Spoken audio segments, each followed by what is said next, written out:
Bila kita nampak raut wajah orang yang tenang cerah, maka ketenangan bukan pada wajahnya. Bila nampak orang melangkahkan kaki dengan tenang penuh wibawa, maka ketenangan bukan pada kakinya. Bila tampak ayunan tangannya tak tergesa-gesa, maka bahagia bukan pada tangannya. Di mana letak bahagia itu?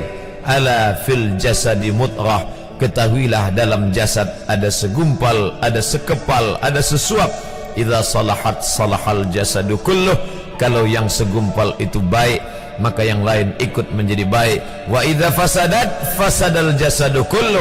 Kalau yang segumpal itu rusak, maka dia pun ikut menjadi rusak. Yang segumpal itulah yang mengendalikan mata, telinga, tangan, kaki. Yang segumpal itulah tempat rindu, benci, marah, ridha, ikhlas, fasik, hasad, kufur. Di sanalah bersemayam rindu dan benci. Maka jangan terlampau benci. Habib habibaka haunamma. Kalau kau sayang, sayanglah secukupnya sahaja. Karena boleh jadi hari ini kau sayang, besok berubah menjadi kebencian. Kalau kau benci, bencilah secukupnya sahaja. Boleh jadi esok pagi dia menjadi orang yang tersayang. Berapa banyak puan-puan berkata, siapa itu? Itulah orang yang dulu paling aku benci. Tapi hari ini masih ada juga benci, tapi tak banyak. Oleh sebab itu maka dijaga dia.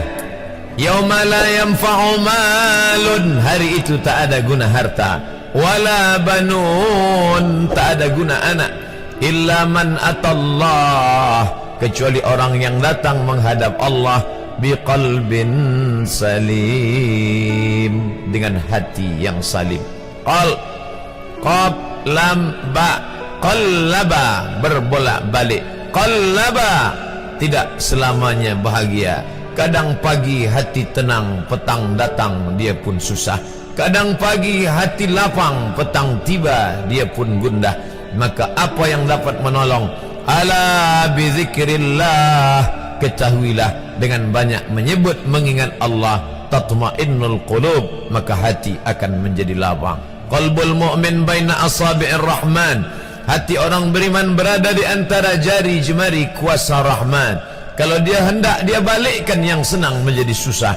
Kalau dia berkehendak yang susah, dia balik menjadi lapang. Berapa banyak orang yang tampaknya mungkin kita kata dia susah, tapi dia masih boleh tersenyum.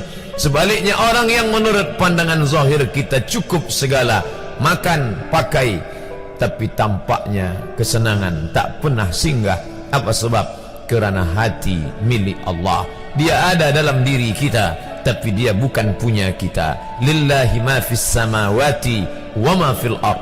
Apa di langit, apa di bumi, milik Allah. Balikkan kepada Allah. Dari Allah balik kepada Allah. Senang mengucapkannya, payah mengamalkannya, lebih sulit memasukkannya ke dalam hati. Oleh sebab itu maka apa cara supaya hati menjadi lapang? Yang pertama, iman. Mesti ada iman. Percaya bahawa dia ada walaupun tak tampak oleh mata. Dulu ada seorang filosof, dia berkata bahawa aku percaya dia ada bila boleh tampak oleh mata, disentuh tangan, didengar telinga. Tapi bila tidak dapat ditengok mata, dipandang mata, didengar telinga, disentuh tangan, maka dia tidak ada. Inilah orang-orang yang berfaham wujudiyah. Wujud ada, mikrofon ada, mimbar ada, orang ada, kerana aku boleh menatap dengan mata, mendengar suara dengan telinga, bersapa tangan dengan alat yang diciptakan Allah Subhanahu wa ta'ala. Tapi kita mengenal dia bukan kerana rupa. Bahkan bila kita pejam mata nampak berbagai macam rupa, itukah dia? Bukan. Walam yakul lahu kufuwan ahad. Bila kita pandang tengah malam tampak bermacam warna rupa, itukah dia?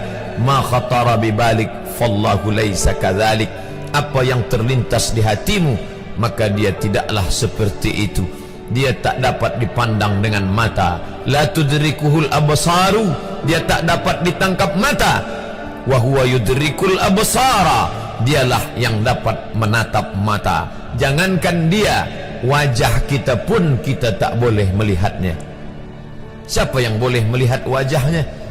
Sementara belum dijumpai cermin, belum pandai orang membuat cermin, orang tak tahu bentuk rupa wajahnya bagaimana. Sampai suatu hari dia dalam perjalanan panjang, dia tengok ada pohonan rindang, lalu kemudian dia berteduh di bawah pohon rindang, menghindar dari panas terik matahari.